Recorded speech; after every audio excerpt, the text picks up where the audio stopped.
네, 우리 사랑하는 성도님, 우리 주일을 지나고 우리 3일 동안 평안하셨습니까? 평안하셨죠? 네. 세상은 끊임없이 변하고 우리가 의지했던 것들이 이 모래성처럼 허무하게 느껴질 때가 있는 것 같습니다. 그럴 때 문득 이런 생각을 하게 되죠. 나는 지금 잘 살고 있는 것일까? 혹은 내 미래는 안전할까? 나의 앞날은 괜찮을까? 정말 안정적일까? 하는 그런 막연한 불안감이 찾아옵니다. 오늘 본문의 이 저자인 다윗 역시 이 인생의 수많은 고비 속에서 살았던 인물입니다. 하지만 그는 인생의 이 흔들리는 상황 속에서도 이 하나님을 내 삶의 기준으로 삼고 그 주님을 오른쪽에 모시고 살아갈 때에 가장 안전하고 행복하다라고 이 말씀에서 고백하고 있습니다. 오늘 이 자리에 모이신 우리 성도님께도 이 다윗의 고백처럼 이 동일한 이 은혜가 우리 성도님들의 삶에서 누리기를 소망합니다. 그래서 오늘 이 말씀을 통해 우리의 삶의 오른쪽에 계시는 하나님을 인생의 중심에 두고 사는 사람이 얻게 되는 은혜가 무엇인지를 좀 함께 같이 나누고자 합니다. 우리 첫 번째 은혜는요, 바로 내 한계를 채워주시는 오른쪽에 계신 하나님과의 만남입니다. 오늘 본문 8절에서 시인은 이렇게 노래합니다. 8절 말씀입니다. 내가 여호와를 항상 내 앞에 모시며 그가 나의 오른쪽에 계심으로 내가 흔들리지 아니하리로다. 하나님을 내 앞에 모신다는 것은 하나님을 내 삶의 기준점으로 삼는다라는 뜻입니다. 우리가 나침반을 보고 방향을 찾듯이 모든 선택과 결정의 중심에 하나님을 둔다라는 것이죠. 그런데 우리는 어떻습니까? 하나님, 주님이 우리의 주인이십니다. 하나님, 우리가 주님의 인도하신 대로 걸어가겠습니다 라고 우리가 늘 그렇게 고백하지만 정말 막상 그 선택의 순간, 결정의 순간에 왔을 땐 정말 주님을 우선순위로 두고 우리가 그렇게 선택하고 결정하며 우리가 살아가고 있을까요? 아니면 주님이 말씀하시는 거, 주님이 이렇게 하실 거라고, 이렇게 인도하실 것 같은데, 이렇게 하라고 하실 것 같은데 라는 것을 마음에 두고는 있지만 그것보다는 조금 더 나에게 편안하고 조금 더 나에게 유익한 그런 세상의 어떤 것들, 한 것들을 좀 이렇게 저울질하면서 우리가 그렇게 선택하거나 결정하고 있지는 않을까요?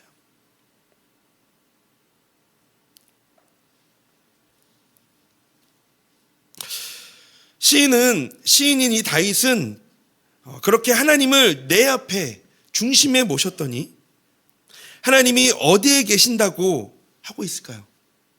내가 주님을 내 삶의 중심에 모셨더니 주님이 어디에 계셨다? 오른쪽에 계셨다라고 말씀하고 있습니다. 이 성경시대에 이 오른쪽은요, 참 특별한 의미가 있습니다.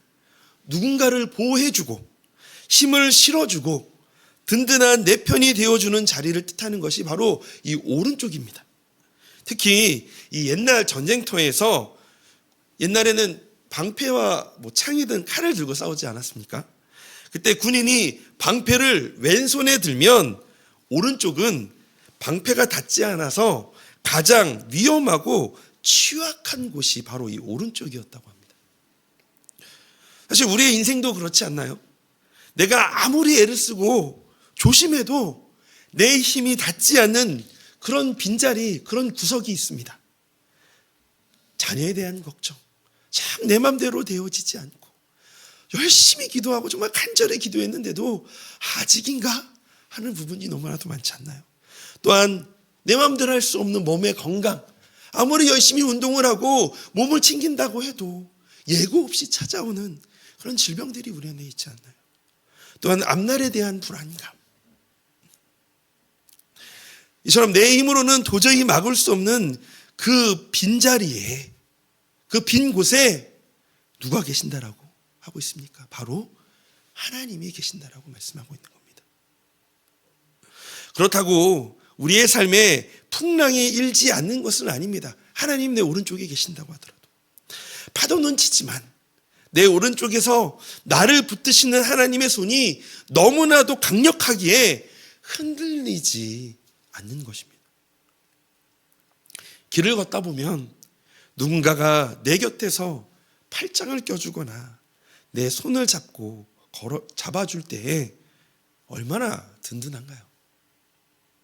이처럼 하나님이 내 오른쪽에 계시다라는 것은 하나님이 내 인생에 가장 가까운 보호자가 되어주신다라는 의미입니다. 그러므로 주님을 삶의 중심에 모시고 사는 우리가 약해질 때, 때로는 우리의 마음이 흔들릴 때, 내 오른팔을 잡아주시는 하나님이 계시기에 우리는 흔들리지 않게 됩니다. 우리 8절을 다시 세 번역으로 한번 읽어보도록 하겠습니다. 우리 함께 같이 읽어볼까요? 주님은 언제나 나와 함께 계시는 분, 그가 나의 오른쪽에 계시니 나는 흔들리지 않는다. 아멘. 그러므로 오늘도 삶의 중심에 주님을 기준으로 삼는 성도의 이 일상의 빈자리에 하나님이 계신다.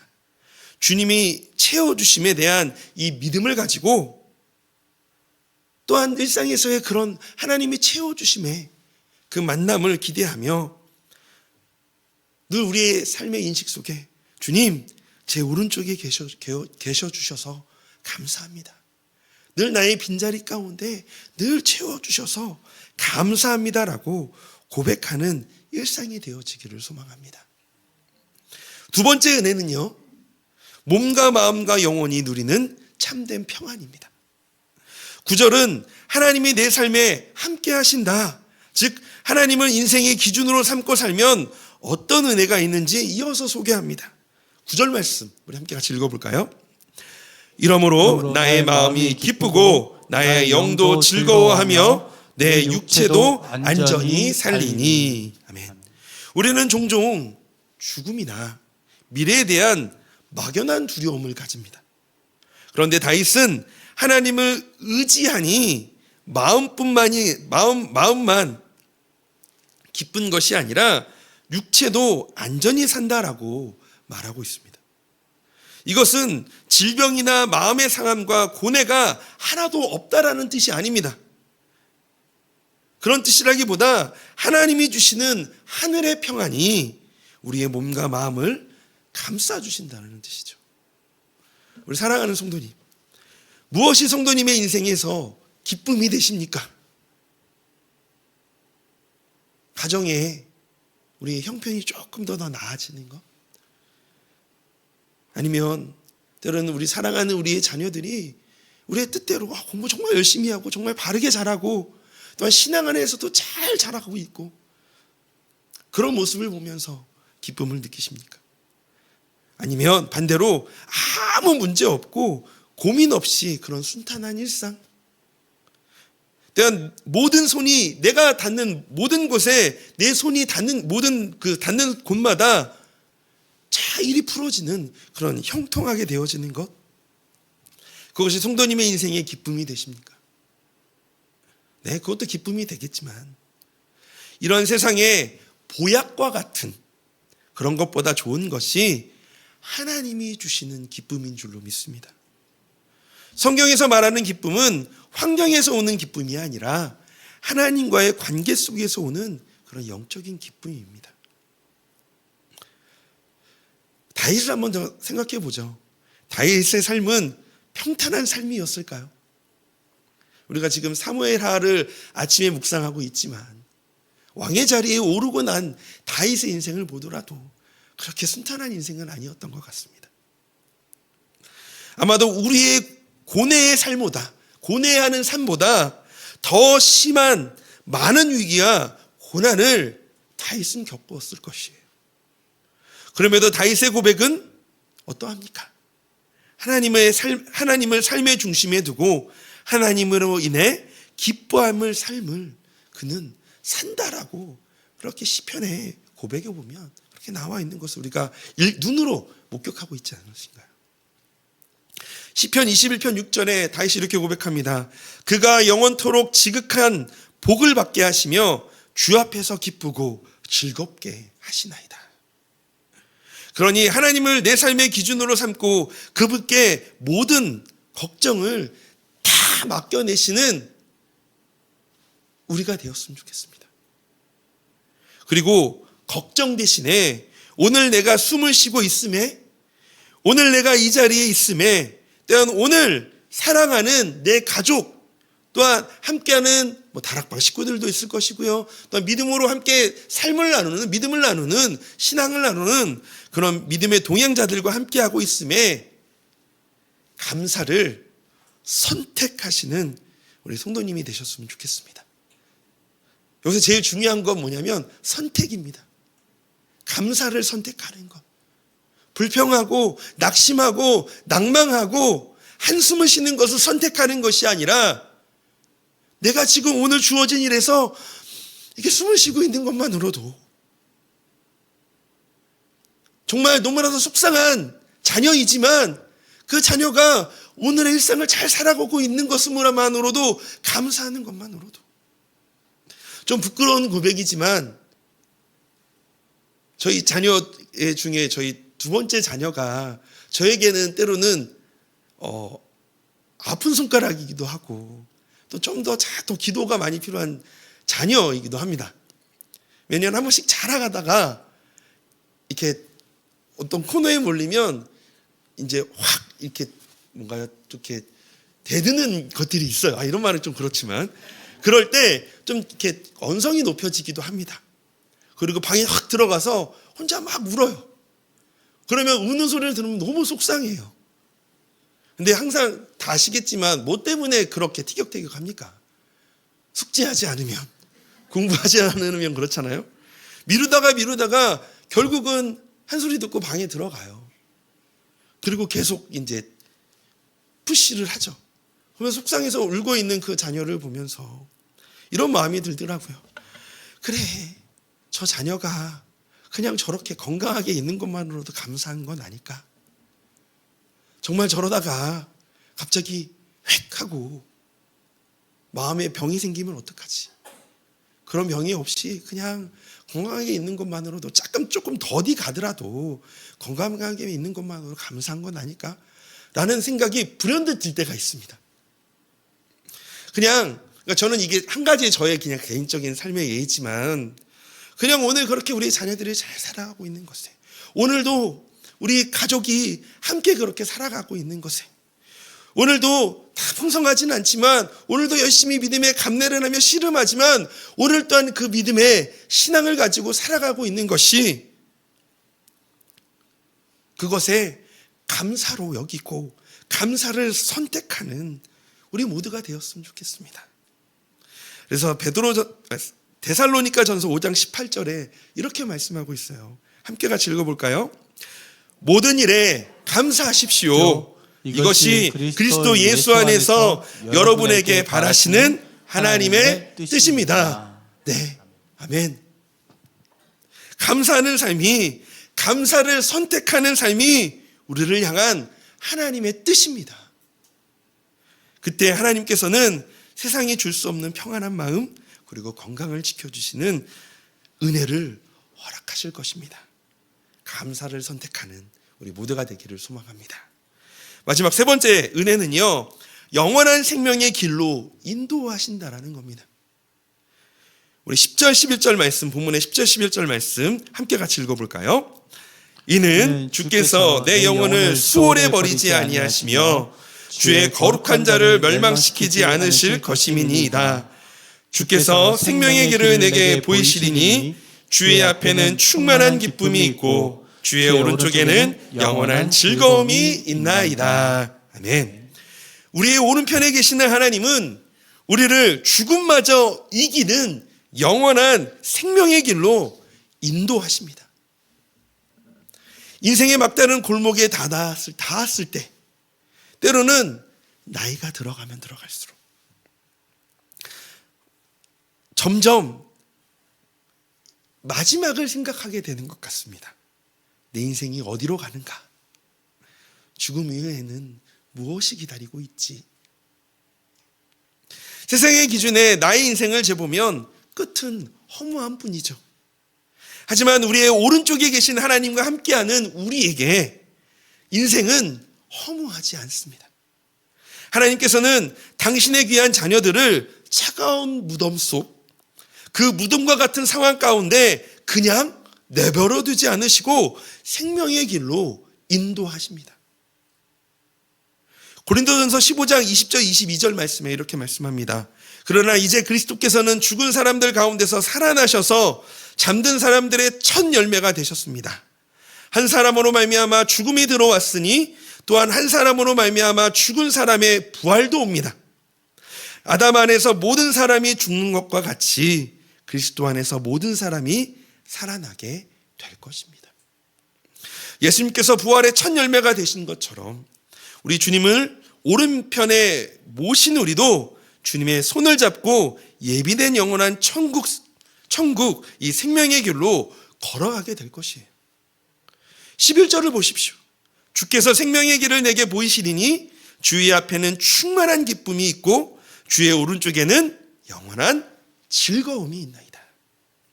우리 사랑하는 성도님, 우리가 바라는 것이 그저 이 땅에서의 물질적이든 육체적이든 정서적이든 조금 더 사는 장수만은 아닐 겁니다. 성도가 소망해야 할 것은 매 순간 하나님과 함께 걷는 생명의 삶입니다. 계시록 21장 3절 4절에 내가 들으니 보좌에서 큰 음성이 나서 이르되 보라 하나님의 장막이 사람들과 함께 있음에 하나님이 그들과 함께 계시리니 그들은 하나님의 백성이 되고 하나님은 친히 그들과 함께 계셔서 모든 눈물을 그 눈에서 닦아주시니 다시는 사망이 없고 애통하는 것이나 곡하는 것이나 아픈 것이 다시 있지 아니하리니 처음 것들이 다 지나갔음이더라. 지금 우리가 걷는 이 길 끝에는 눈에서 흘렸던 눈물을 닦아주시고 슬픔을 기쁨으로 바꿔주시는 천국을 우리가 살아가는 일상에서 맛보게 하실 것이고 또 인생이 끝날 땐 영원한 천국 잔치가 기다리고 있을 것입니다. 거기에는 아픈 것도 없고 눈물도 없으며 오직 하나님 이 오른쪽에 예비된 이 영원한 즐거움만 있습니다.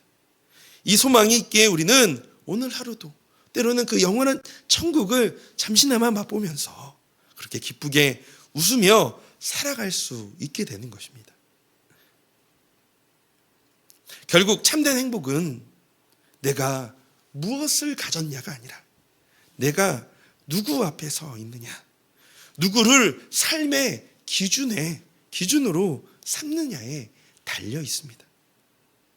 비록 원하는 만큼, 바라는 만큼의 삶의 모습은 아니지만 아무리 애를 써도 제자리 같아 보여도 세상이 이런 나를 외면하는 것 같아도 성도님의 오른쪽에는 여전히 강하신 하나님의 손이 성도님을 붙들고 계십니다.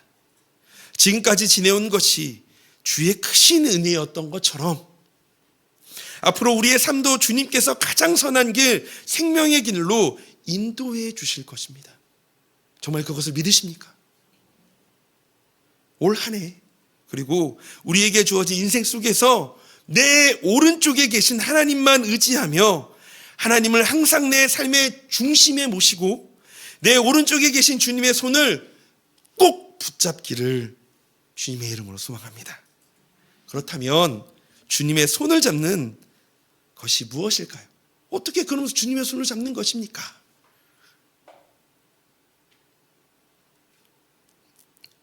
이렇게 한번 해보시면 어떨까요? 우리 안에 있는 염려 리스트가 있죠. 네, 아마 적어보면 엄청 많으실 거예요. 그런데 그 염려 리스트를 좀 감사 리스트로 바꿔보는 것입니다. 오늘 한번 저녁에 가셔서 한번 공책에다가 한번 써보세요. 먼저 옆 한쪽에서는 염려의 거를 한번 적어보는 겁니다. 예를 들어서 자녀의 취업이 걱정이 됩니다. 그럼 옆에 화살표하고 주님, 우리 자녀가 건강하게 한 존재로 서 있는 것만으로도 감사합니다. 주님이 그 아이의 생명의 길을 보여주실 줄로 믿습니다. 이렇게 감사를 선택하셔서 그렇게 감사 리스트를 적어보는 겁니다. 이렇게 매 순간의 입술에 감사가 끊이지 않는 것이 주님의 손을 붙잡는 것입니다. 왜냐하면 하나님이 우리의 소소한 일상에서 내 곁에 함께 계시고 인도하심을 표현하는 것이 바로 무엇이겠습니까? 감사 아니겠습니까? 이렇게 우리가 감사를 선택하고 그렇게 감사의 고백을 드리는 일상이 되어질 때 우리는 흔들리지 않게 될 것입니다. 우리의 마음과 육신은 평안을 누리게 될 것이고 장차 다가올 영원한 천국의 기쁨을 미리 맛보며 살게 될 것입니다. 그러므로 오늘도 하나님 내 손을 꼭 붙잡아 주세요라고 기도하며 날마다 이 감사로 채워지는 성도님의 복된 일상이 되시기를 주님의 이름으로 소망합니다. 우리 함께 이 시간 찬양해 볼까요? 오늘 이 말씀을 기억하면서 좀 우리 감사를 좀 회복했으면 좋겠습니다. 내 오른쪽에 계시는 그 주님을 붙들고 살아가는 그 표현, 감사. 우리의 삶을 돌아보며 이 시간 하나님 앞에 고백하며 나아가도록 하겠습니다.